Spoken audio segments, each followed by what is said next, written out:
لاپرواہی ہو رہی ہے، اور وہ قصدن نہیں ہو رہی ہے، لوگوں کو پتہ نہیں ہے لیکن غلطی کر رہے ہیں، ہم سے بھی ہو رہی ہے۔ اکثر ایسا ہوتا ہے، آپ غور کیجئے گا کہ جب اذان ہوتی ہے، دن میں 5 مرتبہ جب نماز کے وقت ہوتا ہے، اذان ہوتی ہے، تو اذان کو ہم اس اہمیت سے نہیں سنتے ہیں جو اس کی اہمیت ہے، لیکن چونکہ ہمیں پتہ نہیں ہے، ہم کو صرف اتنا پتا ہے کہ اذان اس لیے ہو رہی ہے کہ نماز کا وقت ہو گیا ہے۔ نہیں، علامہ اقبال نے حضرت بلال کی اذان کی ترجمانی کی تو کہا اذان ازل سے تیرے عشق کا ترانہ بنی، نماز اس کے نظارے کا ایک بہانہ بنی۔ اللہ کے نبی نے صحابہ اکرام سے فرمایا کہ جب تم نماز پڑھو تو ایسے پڑھو جیسے اپنی آنکھ سے اللہ کو دیکھ رہے ہو۔ تو صحابیوں نے عرض کیا کہ یا رسول اللہ اگر یہ کیفیت نہ پیدا ہو تو آپ نے فرمایا تب یہ سمجھو کہ اللہ تمہیں دیکھ رہا ہے۔ یہ اہمیت ہے نماز کی، اور اس نماز کی اہمیت کو ہم اس لیے بھولے جا رہے ہیں کیونکہ ہم اذان بے پرواہ ہو کے سن رہے ہیں۔ اذان کے کلمات کیسے آئے؟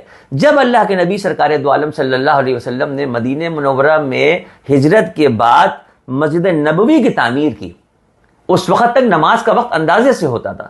جب مسجد نبوی میں تعمیر کر دی گئی، اس کے بعد آپ صلی اللہ علیہ وسلم نے صحابیوں کو جمع کیا کہ بھائی اب کوئی ایسی صورت ہو کہ جب نماز کا وقت ہو تو آواز دی جائے۔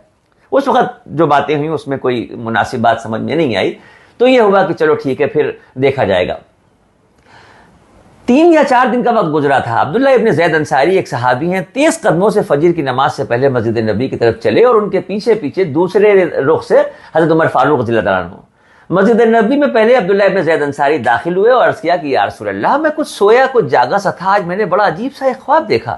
میں نے خواب دیکھا کہ ایک شخص کچھ ناقوس بیچ رہا ہے، میں نے اس سے پوچھا کہ ایک میرے ہاتھ بیچ دو۔ بیچنے والے نے پوچھا تم کیوں خرید رہے ہو؟ تو میں نے کہا ہم اس کو بجا کے لوگوں کو نماز کے لیے بلائیں گے۔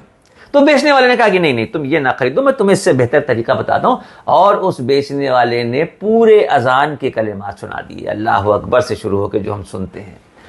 یہ موقع تھا کہ حضرت عمر فاروق ایک قدم آگے بڑھے اور عرض کیا کہ یا رسول اللہ بلا مبالغہ یہی خواب میں نے بھی دیکھا۔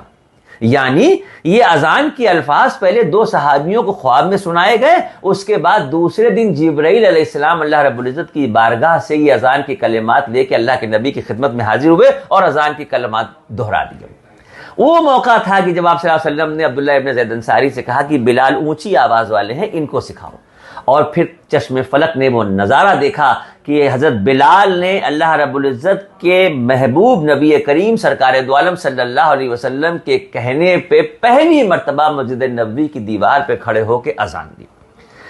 اذان جب انہوں نے دی، لوگوں نے سنا، تو ہمارے نبی نے فرمایا قیامت تک کے لیے، اب یہ جو بات ہے یہ قیامت تک کے لیے، ہمارے نبی نے فرمایا کہ دنیا میں جو لوگ اذان دیتے ہیں، جو مؤذن کہلاتے ہیں، جو مسجدوں میں 5 وقت اذان دیتے ہیں، ان کا مقام و مرتبہ پتہ ہے آپ کو؟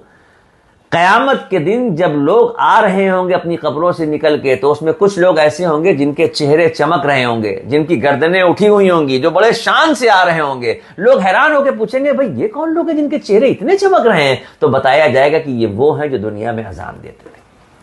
کتنی بڑی فضیلت ہے اذان دینے کی۔ ہمارے نبی نے فرمایا کہ ایک وقت ایسا آئے گا جب لوگوں کو اذان کے بارے میں پتہ چل جائے گا تو لاٹری ڈالی جائے گی، لوگ لڑنے لگیں گے، وہ کہیں گے میں اذان دوں گا، وہ کہیں گے میں اذان دوں گا، یہ عظمت اور یہ فضیلت۔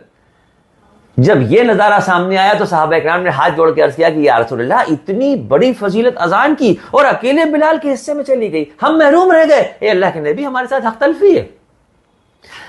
یہ بھی ایک امت کے لیے بہانہ تھا۔ ہمارے نبی نے ارشاد فرمایا کہ نہیں، غم نہ کرو، امت کو اتنی بڑی نعمت سے محروم نہیں کیا جا سکتا۔ آپ نے ارشاد فرمایا کہ جب مؤذن اللہ اکبر کی صدا دے، جب مؤذن اذان کی شروعات کرے تو جیسے جیسے اذان مؤذن دیتا جائے سننے والے اس کو دہراتے جائیں۔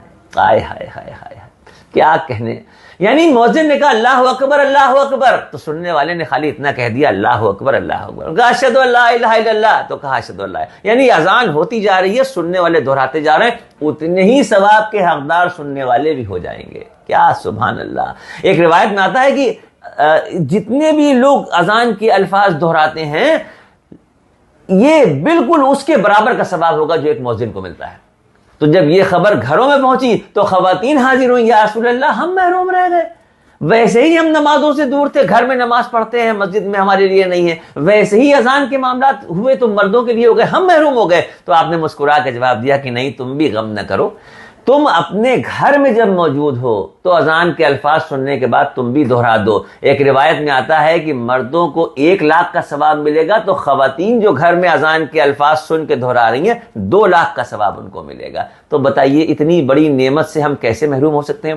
صرف اسی لیے نا کہ ہم بے پرواہ ہیں، صرف اسی لیے کہ ہمیں ہوش نہیں، غفلت میں اذان ہو رہی ہے تو ارے ٹھیک ہے بھائی نماز پڑھ لیں گے، اذان ہو رہی ہے تو نماز پڑھ لیں گے نہیں، اذان کو سنیے، لفظوں کو دہرائیے، ثواب کے حقدار ہوئیے، اس کے بعد مصلی پہ آئیے۔